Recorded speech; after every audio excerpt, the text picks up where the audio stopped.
monthly for taking a video of everything, and it appears on YouTube. So if you go to Historical Society of Hammonton, scroll down to YouTube, you will see, I think last time I looked up, there was about 20 of the programs on there. I think it's a thrilling thing that we do have these videos. Hopefully somebody 50 years from now, 100 years from now can push a button and see what was going on in Hammonton at this point. So tonight we are here to honor Sabatino Donio. And he came from Italy to Rosedale, and like all the people of that time, worked hard and raised a big family. And although we're honoring Sabatino, I also want to honor his wife too, because she had a lot to do with the 14 children that they had. So we are so pleased and honored to have with us tonight a great grandson who will tell the whole story. But the amazing thing to me is what a legacy that he has left in the form of the fabric of our community today. In agriculture, in journalism. In journalism, I have to say this was the energy that drove the rebirth of Hammonton and the inspiration for it. For his brother Jim and the Revitalization Committee and the Eagle Theater, also an inspiration and follow through on that. And on the legal profession, that St. Donio was solicitor of the school board when I was on there late 70s, and he'd been there for quite a while, right, Diane? And then followed through by Ann and Willie, who is here tonight. So we have all those professions that are really part of our community fabric of our community today. So, so I'm pleased to introduce our speaker for tonight. He chose instead of getting into industry or journalism and so forth, he chose to serve his church and serve his God. And so it's with such pleasure that I introduce him tonight, and just want to tell you a little bit about him, because he's probably too modest to tell the story. But he's now the director of the Catholic Apostolic Center in Washington, holds a number of other positions of Palatine Fathers and Brothers.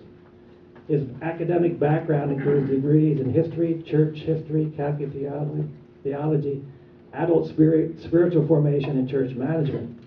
His degrees include a master's in theology, a master's in church history, a master's in church management, and a PhD from Catholic University. Not bad. He is also an adjunct professor at Fordham and St. Joe's College of Maine, and does pastoral work at the Catholic University at the University of Maryland. He gives presentations nationally and internationally on evangelism and on effective collaboration among his Catholic leaders. So it's with great pride and pleasure I have to introduce you to Father Frank Donio.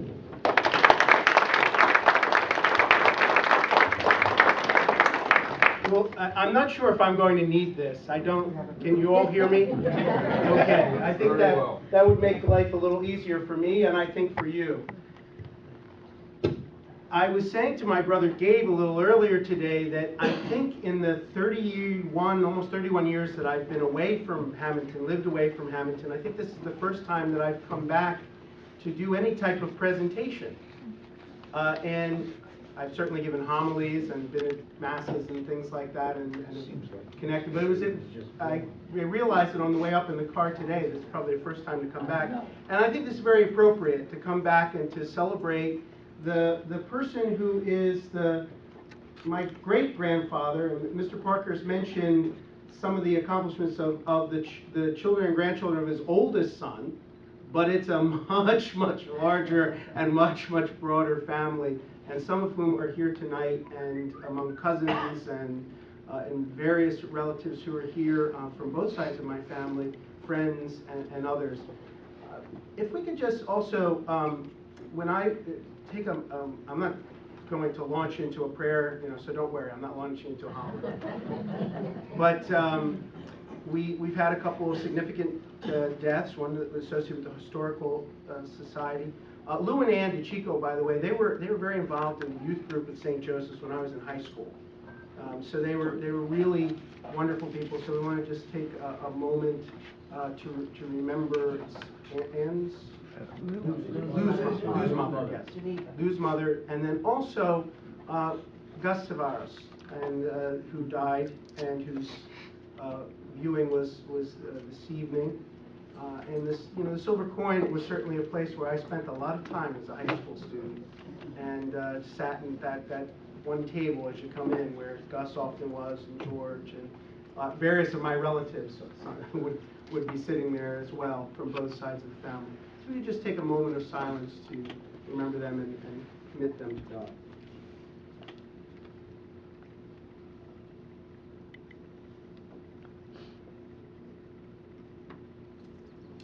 Thank you. Well, the origin of the long train, as some people may or may not know, my great-grandfather was involved and worked on the railroad. And we'll get into that a little bit, but partially I'm not going to get into too much of his life here in the United States. Very few people, including my own relatives, really know too much about the place where our family emanated from, and how he came here to the United States, and what that was like, the Mezzogiorno at that time. Now, a number of people have heard or have watched maybe the PBS. How many have watched the PBS program, The Italian Americans?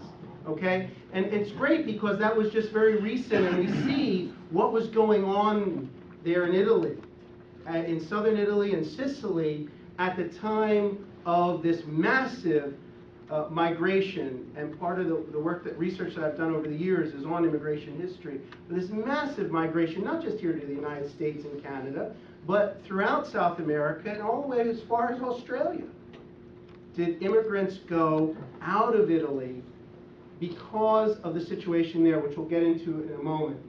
This was one of my dad's favorite pictures of his grandfather, who he spent a lot of time with as a boy. He was on the younger, well, not quite the younger end of the grandchildren, but kind of in some ways in his own way. But at a point where my great-grandfather was maybe active enough where he could just kind of sit there and listen to him, and listen to what was going on, and listen to him tell his stories.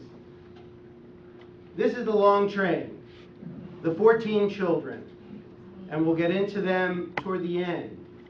This is the 50th anniversary of Sam, as he was called here in the States.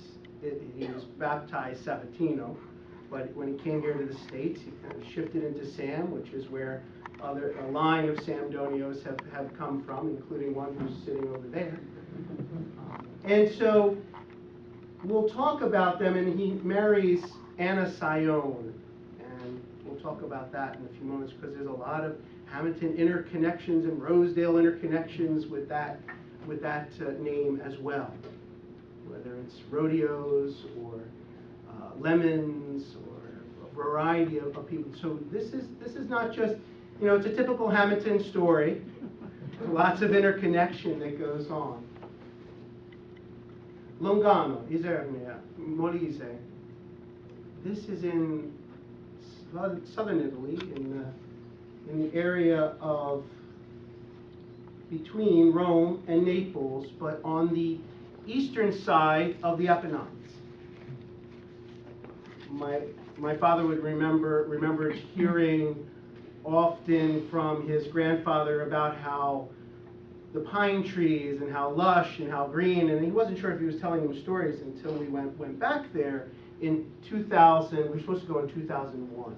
A week after September 11th is when my father and I had arranged a trip, and we had been working on this, and we were planning on going, and we were very excited about this, and needless to say, we didn't go that year. But a year later, we did, and spent time not only in Rome, but also in Longano. 3 days within the area, all around there, and walked into a bar, and bar meaning in Italy, it was more for coffee and whatever, and where all the wizened figures kind of got together and met, as there are plenty of those places here in Hammonton as well. And we sat down and listened to him. Some of my relatives who were in the room know they know a story, but we were listening to the story of this man, and he said, "Oh, you know," he says all this in Italian, and we're getting it translated at that point. He says, "Yeah," he said, he left here, and his brother, his older brother, went as well, Domenico. He was right about that. I had the records. I said, "Oh, this guy isn't telling a story here. This is interesting." So he goes on a little bit more, the old man, and he says, "Yeah," he said, "his son got killed on the railroad. He was a soldier, but then he worked on the railroad and he got killed. Giuseppe." He was right about that. He's buried in Oak Grove. So, now what? I said, "Well," we asked, "Well, why did he come back?" "Well, that was the only son, and he had two daughters who were here. They were planning on bringing the wife and the daughters over. But he had two daughters who were here, and one of the son-in-laws was going around the town saying, 'They're all in the United States. All the land is mine.' And so, as soon as the great Uncle Domenico heard this, he went back to Italy and took care of that. And the son-in-law never got anything. But then he told me the story about how they hid in the mountains and the caves during World War II. And some of them were partisans in the mountains against the Nazis as they were advancing through southern Italy, and waited until the Americans came and liberated. Longano at the time that Sabatino Donio, by the way, this is the mountainous, this very mountainous town in the lush and green, as my father was told by his grandfather, excuse me. This area, before I get into that, this area was ruled by the Kingdom of Sicily. Now, mind you, these are mostly Spanish royal families. They have some connection with the various Spanish, all the way back to the House of Aragon. So, whether it was the Habsburgs, the Bourbons, I mean, this is all tied up with all European history, and this whole portion of southern Italy and Sicily gets just simply taken over again and again and again by a succession of rulers, some of whom only stay temporarily until they go and become kings of Spain. This is the Kingdom of Naples, that when it split, there was what was called the Sicilian Vespers, when portions of the noble family were killed off, and it broke up the two different points. So Sicily goes off on its own as a kingdom, and Naples becomes its own kingdom. The revolution, the French Revolution, affected portions of Europe, particularly the Italian peninsula. And at one point, in Naples, there's a republic that's declared, including, and also in Rome. The Pope has run out of Rome.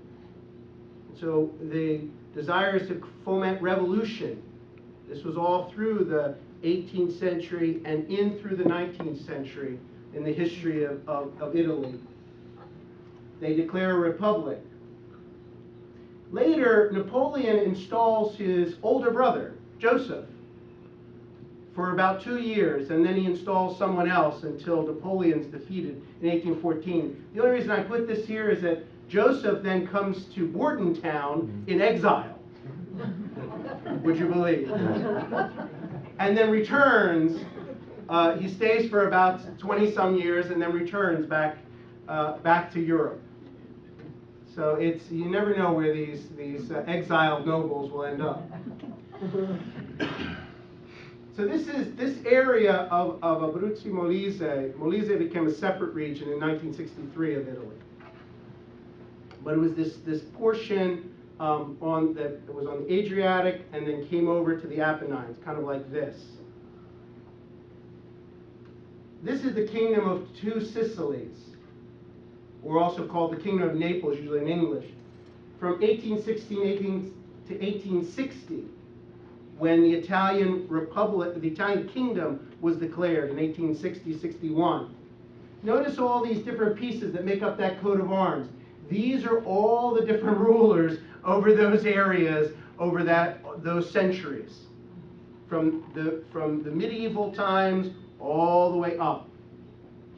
So you notice that the mix that's there.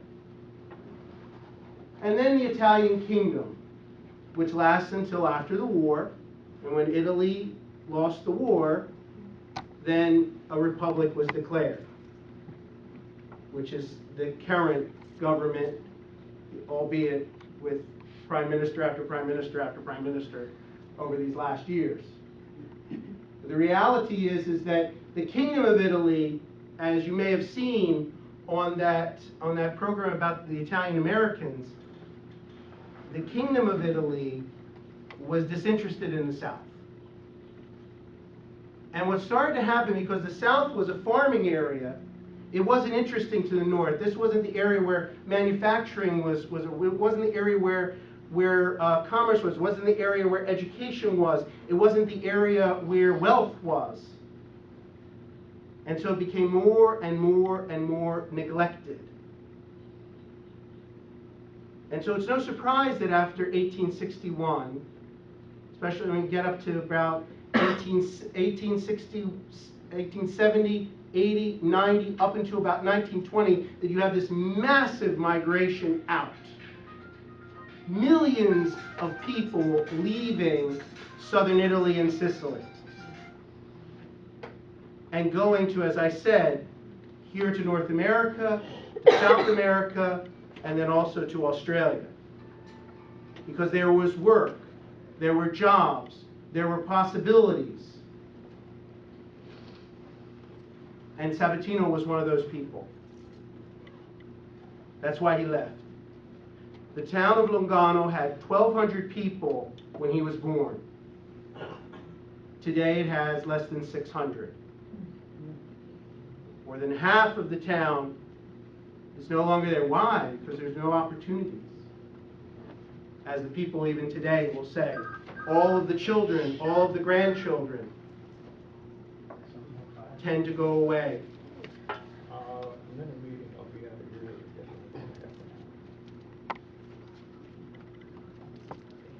So, what's the one thing that I think is important to establish right early on in this is that the actual family name is not Donio. The actual family name is Donia. And as with many an Italian immigrant in that period, it changed when people got here. And it changed for a variety of reasons. The mysteries of time are the reason. It's not on the ship manifest. It doesn't, because it does say, and I'll show you that in a moment, it does say Donia even on the ship manifest. So somewhere along the line that changed, but we have no idea, and there's no family lore that I'm aware of that says that changed. Because as I found out, he really didn't talk too much about then and there. What I've established, and some of this is over there, what we've been able to research is, and I was working with somebody who is from the town there, her family's from the town there, and so she was able to be a liaison to be able to get information. And she's a genealogist, and so and does this for pay, but was really very helpful in a lot of ways, also pro bono, to be able to find some of this, because our family was from Lungano. So she found it interesting because it started to intersect with other parts of her family tree and her genealogy. We were able to go back to the 1790s, to 1791, with Epifino Teleforo Donio. Fascinating name, sounds almost Greek in its styling, but very unsure. And that area, of course, keep in mind, also that area had a lot of migration of people from all over the Mediterranean, the Adriatic, as well as then from Spain. As I said, this was an an area that was ruled by Spain, so a lot of Spanish customs and a lot of migration back and forth. As well as, interestingly enough, a number of Jews, too. So there were communities of Jews some of whom were baptized. Whole communities that were baptized in order to remain in those areas. Some of which carried on customs of their families. This is true throughout southern Italy and in Sicily, interestingly enough. The children are all here of this Epifania Telefora Donio. The sixth child is named Francesco Antonio Donio. This is where the name Frank in our family emanates from. This was Sabatino's father. Antonio there's a reason for that, and that name too, Tony and Anthony, has gone through the family line as well. And I could never quite figure out why. Because when I have a picture over my bed that was in my grandfather's, some of my cousins will remember this picture of St. Anthony. It was over the bed, and I have it over mine. It was one of the, I got all the religious things after my grandmother died. It's like, oh yeah, the priest, there we go. So there's this beautiful picture of St. Anthony. I said, why would he have had this picture of St. Anthony? Until we went back to the town. And just like here, with Our Lady of Mount Carmel, the town's patron is St. Anthony of Padua. And they would have processions, and they would have festas, all for St. Anthony. And this, so now it was starting to come together. Why this name Anthony? Because of to honor the patron saint of the town. Later, Sabatino even names one of his children, who's born on the feast of Our Lady of Mount Carmel, Carmine, who was better known as Newt. So that connection with these things continue on, and sometimes people forget, why would we do this? Well, these naming customs are very clear. My name, for example, is Frank Samuel Donio. It's purely a family name. Both of my grandfathers were Frank. But this great-grandfather also was, which really was something that struck me. And I think many have had that. Many Italian Americans, if they go back, they'll find that. So Francesco then has 4 children.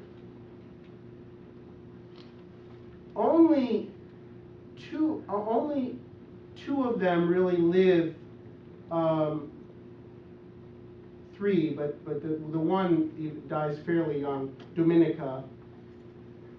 She remains in the town. Domenico, as I said, comes to the United States for a time after his brother, his younger brother, comes here. So he has the older brother then come after.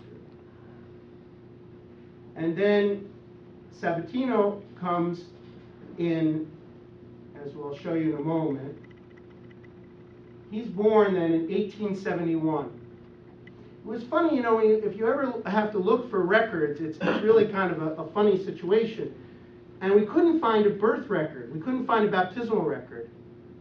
I went to the local church, and I'm looking through the baptismal records, and then I found that there was a gap of about 250 years of records stuck in a cabinet.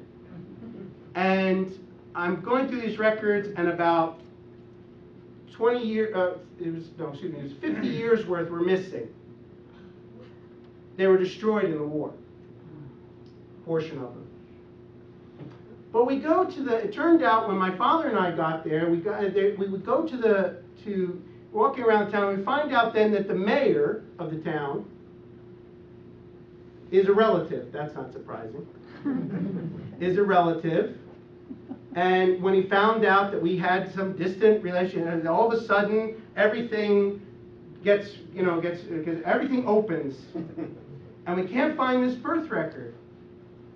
Suddenly, then, he calls the chief of police. And the chief of police comes out and he looks like my Uncle Buddy, Father Tom's father.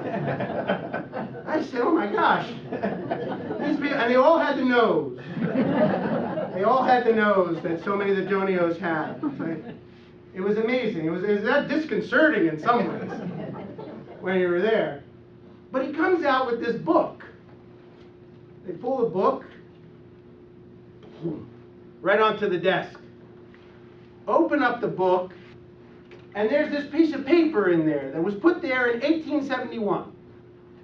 And the piece of paper tells an interesting story.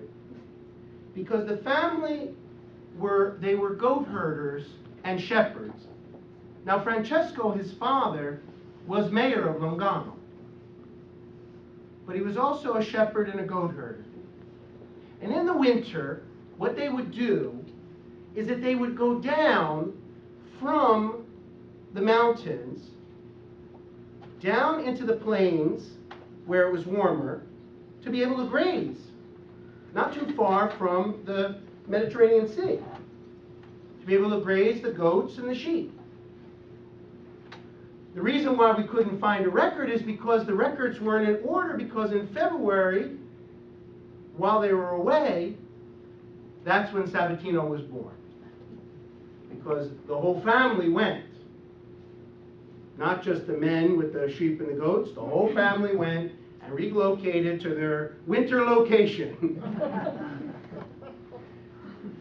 And those records are over there. So he was actually born in a place called Carinola in Caserta in Campania. Not far north of Naples. So here, if we look at this, there's a gray piece up there. That's where Longano is. That's where they would go every winter. So there's quite a distance. And here's Naples, okay? Just to give, if anybody's trying to get a sense of where that is. And as a result, they had to send the record back. And it was along this street that heads up to what they would call Chiesa Madre, or the Mother Church, which is actually San Bartolomeo or St. Bartholomew Church. Along this street, somewhere along there, we don't know exactly the house, that's where he lived, the family lived. But there weren't cobblestones at that time. It was a pretty rough place. But it is a beautiful place. Very lush, very green, and filled with the trees that and figs and all sorts of, it's just a very, very beautiful location. But as I said, other than rough agriculture, goat herding, shepherding, baking bread, there's not a lot of work there. You forgot the limoncello. What's that? Limoncello. Limoncello. No? Yeah, the limoncello. This is the piazza there. That was the last thing that he saw, because the town gate is, and there's a little chapel that's there to San Rocco in the piazza. He leaves the town gate. He's 20 years old, has one bag, gets on a ship in Naples, and never returns. Common story. It's a year before Ellis Island opens, the immigration processing center at Ellis Island. So he didn't go to Ellis Island. He arrived in New York on this ship, the Chender Nagor. It left Naples and it arrived in the United States on December 10th, 1891. So he was now about 20 and a half, because he was born on February 11th. One record says February 11th, the other record says February 13th. And I don't have a baptismal record to match it up, so I don't know. One of those. He always, I think, celebrated February 11th, as far as I'm aware from relatives. arrives in the United States, and the ship manifest is over there on the tables. And you'll see the yellow line. There's his name, the 20 years old, a laborer from Lugano. The name is here, Donia, as I mentioned. He's a laborer from Lugano. Where is he going? He's going to Philadelphia. And he's got the one bag. The only reason he would be going to Philadelphia is because he knew somebody in Philadelphia. That there was a job in Philadelphia or in its environs. And to this day, there are people from Lugano who live in Philadelphia. And eventually he gets a job on the railroad. And I don't have any records of how he ended up in Rosedale, other than there was Winslow Junction nearby.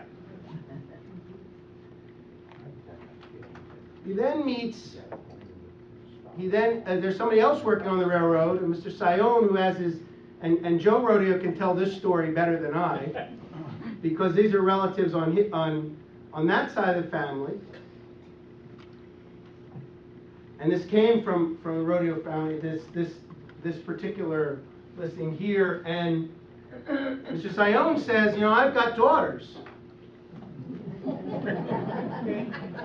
You look eligible. So, some records say Annabella was her name. Other records say Gaetana was her name. We do know that there was an Annabelle who recently passed away, my aunt. So we'll maybe go with that. But they end up meeting.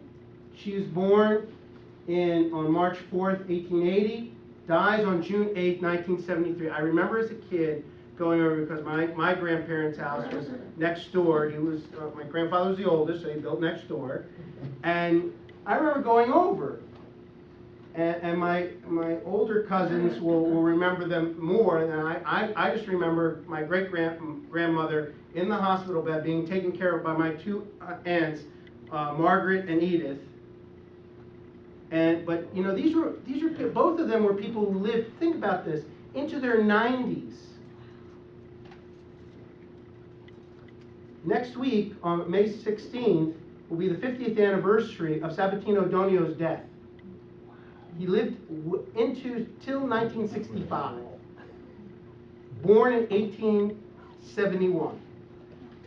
And we'll talk about later, there were daughters who lived into over 100, including one who just turned 100, who's still alive.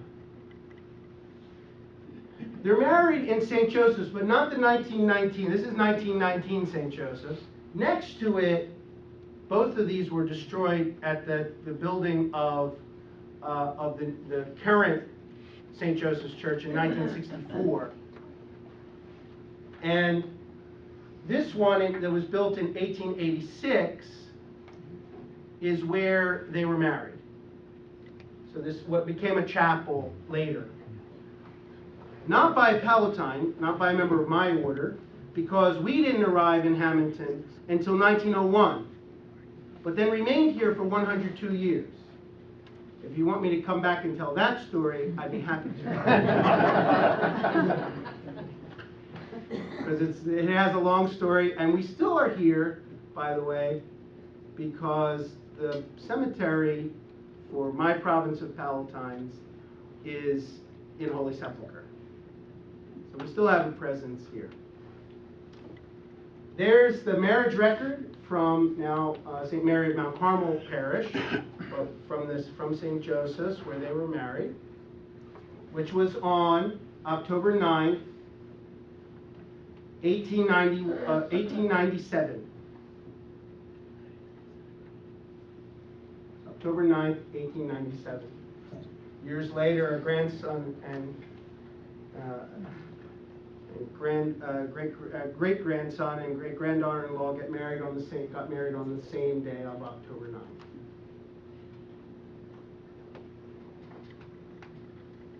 So Sam and Anna, as he went by Sam, Sam he was on the railroad. He was a farmer. as well, and we'll talk about that in a moment. Mostly he had his kids' farm, and as well. A number of them went into farming and produce, as many of you know.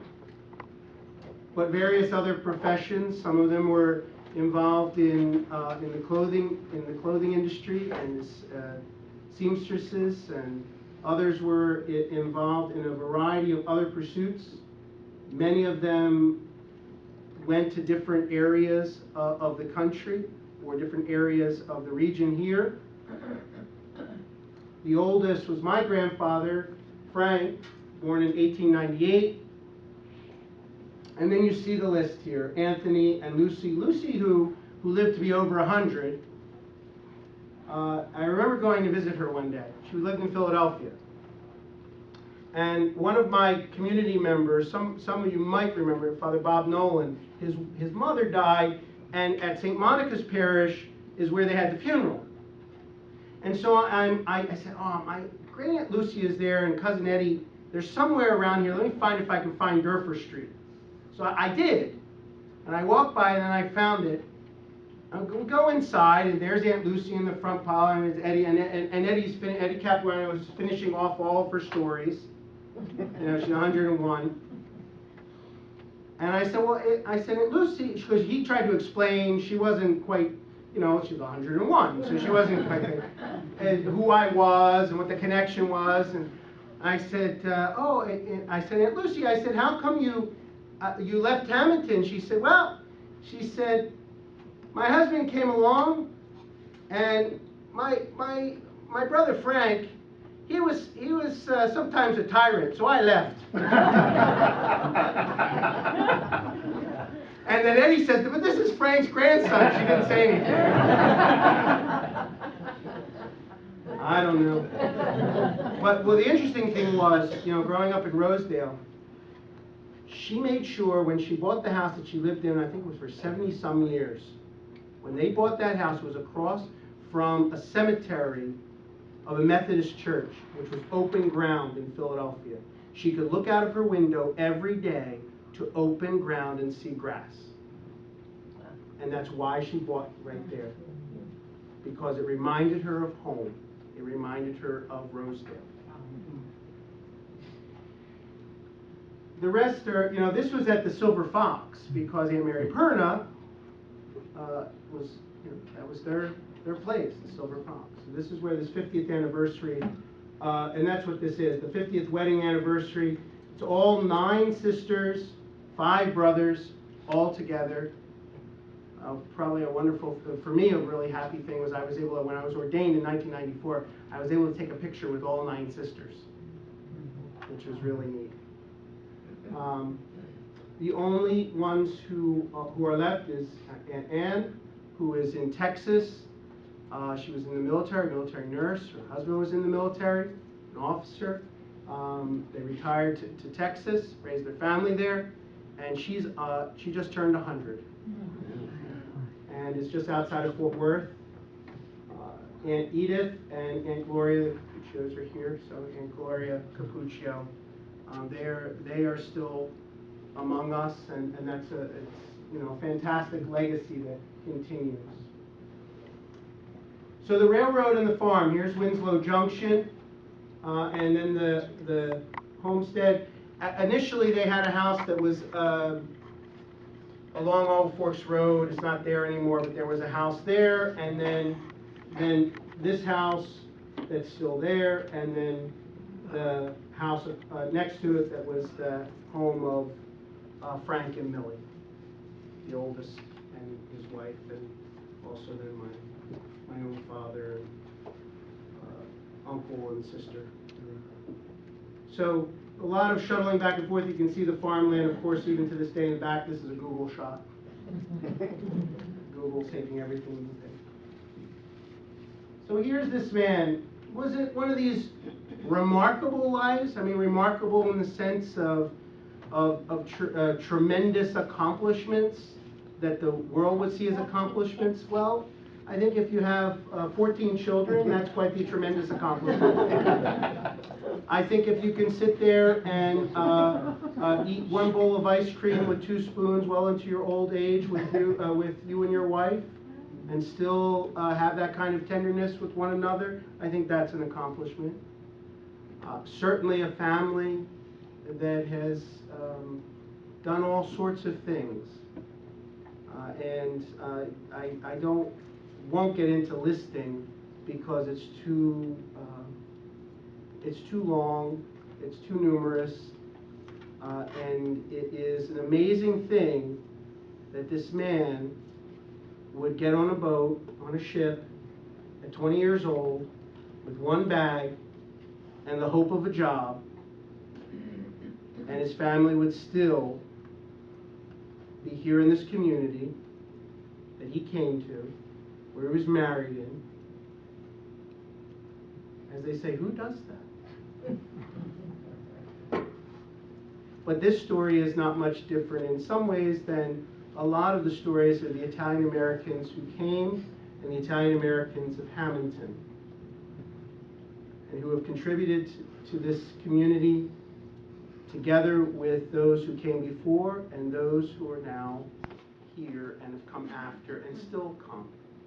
Not just as immigrants, but people who come and make contributions.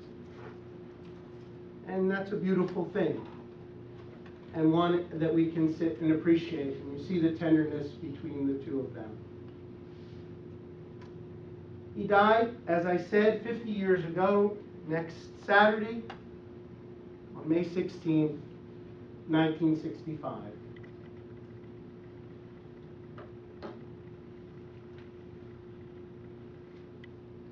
It was quite a thing to go back to Lugano back in 2008 with not only my father, but with my brothers as well.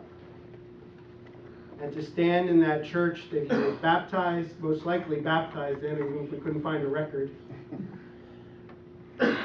and to be in the town, and to take in that heritage, and to recognize what a gift that God has given in being able to then have that courage to go and do something into the unknown, and then what kind of a legacy that can leave. So I thank you for your attention, and if there's any questions or thoughts you might have, I'd be happy to answer what I can. Thank you.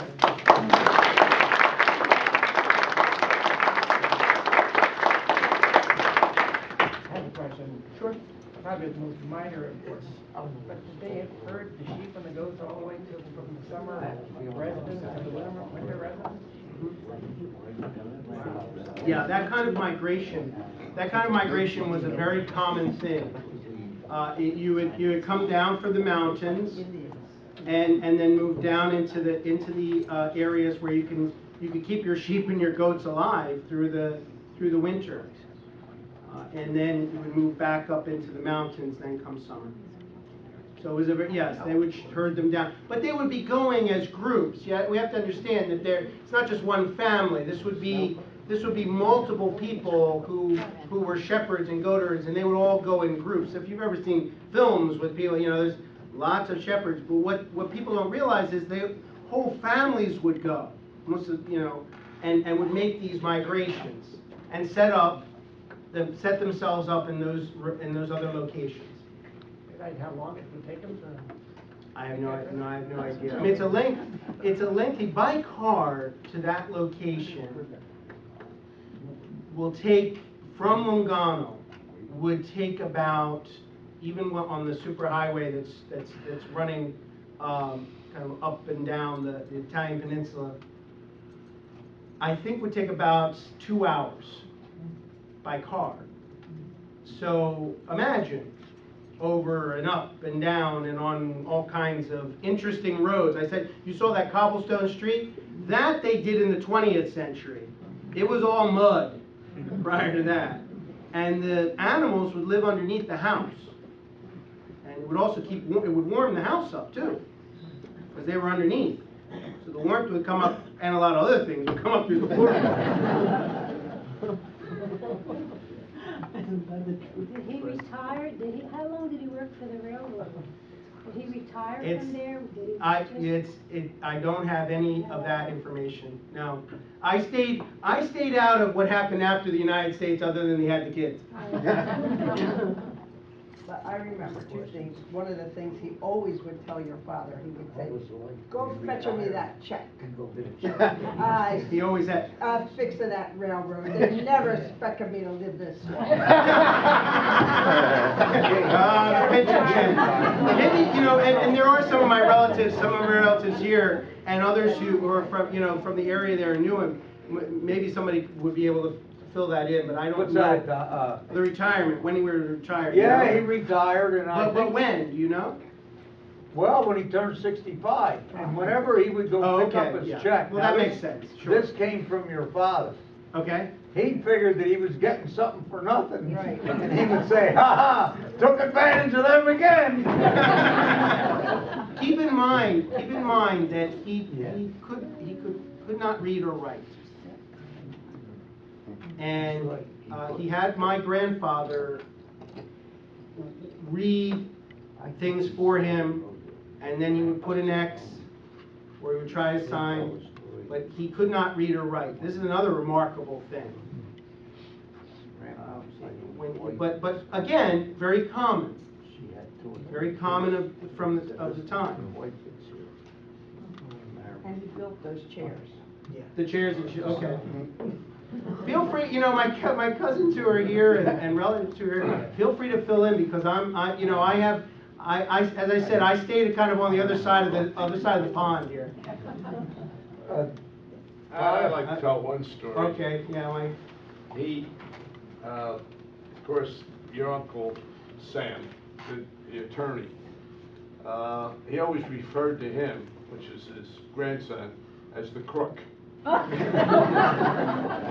would have been good. And one time, he's going on a story and about and your father was there, and I happened to be there, and he says to him, and he thought that he was failing a little bit, and he says, I'm Sam's brother, and he said, oh yeah, the crook.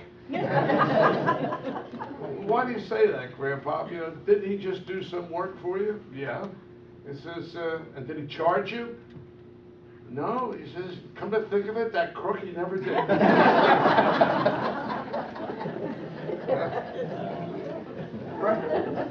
Frank, Joe? it may be a wise Sage of Rosedale speaks. Yeah. It may be a wives' tale, or a fairy tale, but they claim that your grandfather was working for Grandpop Sion. He was the foreman on the Okay, he was the railroad foreman. at that time. I know he became the foreman eventually. And he said, my wife and the girls are coming over. Yes. And your grandfather said, well, listen, when they get here, I want to marry your oldest daughter. And he said, okay. Yeah, I heard it was the other way around, but that's okay. And that's what, that story, I must have heard it 150 times. Now, one day your grandmother come over the garage, and we used to call her Aunt Donio. And my father said, Aunt Donio, how's Uncle Sam doing? She said, now they were married 65 years at that time. She said, that man, I don't know how many more years I can put up with him. One of these days we're going to get a divorce. Well, the shooting from the hip, there you are.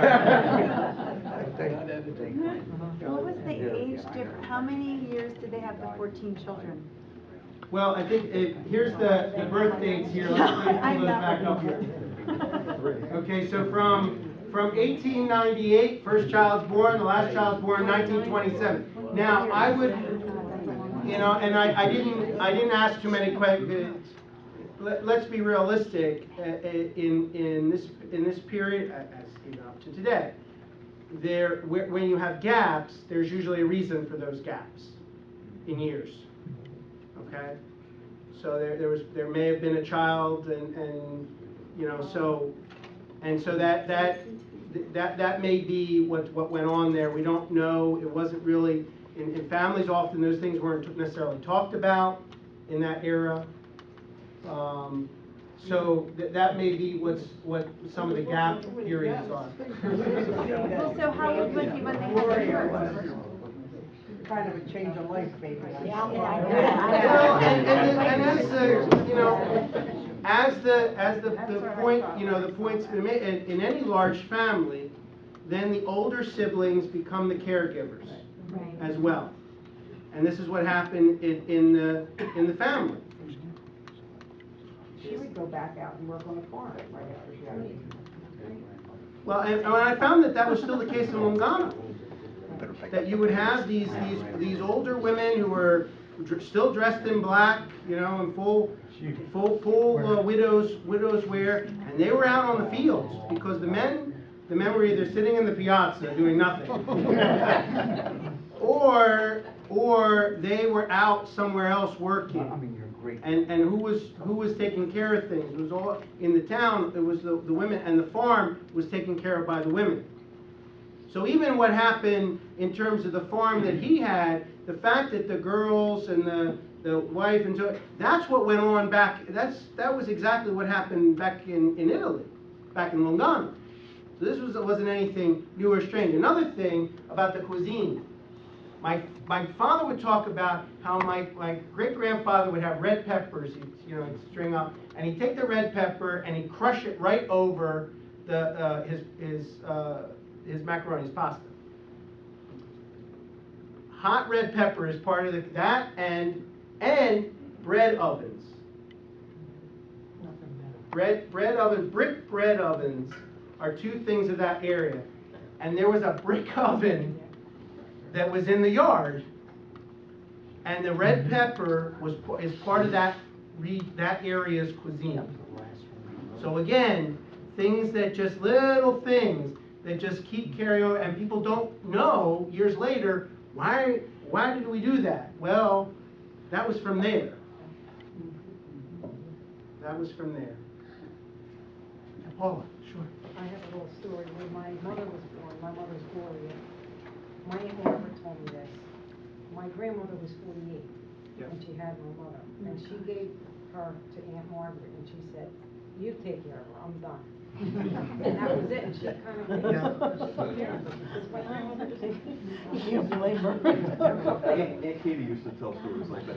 She said she said that's how you had to raise. That's how the only way you could raise all those kids is the older kids had to basically raise you. And Aunt Katie also reaffirmed what you said that Aunt Lucy said, that our grandfather was a little bit of a tyrant. So she did say that Frank was the oldest was also, and that was the thing. The oldest son was also supposed to keep a certain amount of order within the family. With that many siblings, with that many things that were going on with the needs of the family, this was not a family that, because he owned some land, it came across that, oh, he must do it. They didn't have much. But they had each other, and they had a work ethic, and they had the ability to take things from there. It was a 3-bedroom house. I mean, am I right? It was a 3-bedroom house, basically? Yeah, It's not They that. kept getting added onto, I think. Additions kept going. It was one down and one up, and then it kept. But the one on Old Forks Road is one room down and one room up. Because this was an open porch, Right. This, at some point. Frank? How did the O come into the Donio? That's a good question, Frank. And that's the one that you can research. my nephew, the Frank Matthew Donio over there. And we don't know. Somewhere along the line, somebody here, but it's consistent. I will say this though. The whole country. It is consistent around the country, other than there are a couple of odd situations of Mormons in Utah who somehow took the Donio name, but it really wasn't theirs. Very odd. But there are lines of the family that with that consistency of the O that are in the Allentown area, and that name Pietro that name appears. Frank appears in that family. Sam doesn't appear, interestingly enough, but a couple of the names, other names in the line appear in those lines too. I don't know if you researched any of it, but on Facebook, I had this whole long line of Donios. Yes. And they were all from the Philippines. Yeah, there's variations of the name in Israel, in the Philippines, in Thunder Bay, Canada, and they're mostly native Canadians. Most likely, that's not. It was some adaptation of a name that ended up matching. But Donia, interestingly enough, here in this country, they were not Longanese who came here. So that's the interesting thing, is that the people from Longano who came, it was Doni. It ended up changing to Donio. There was a consistency, and then they ended up knowing one another. In fact, there was a doctor who used to come down, who was a distant, like a cousin, somewhat removed, but who would come. Any other questions or comments? I have many more pictures of Longano that are over there on the table. Some of the documents that I show you, some of the pictures that are there that were in the PowerPoint presentation. Feel free to take a look at those. I want to thank you for your attention, for the time, and for the invitation. Thank you, Mr. Parkhurst and the Historical Society of Hammonton for inviting me here to do this. This has been really a wonderful opportunity to come home and to do this, and I want to thank you. Without Hammonton, I really wouldn't be the person I am today. And so, certainly without my family, I definitely would not be the person I am today. And so I'm very grateful for the roots that are here, so thank you.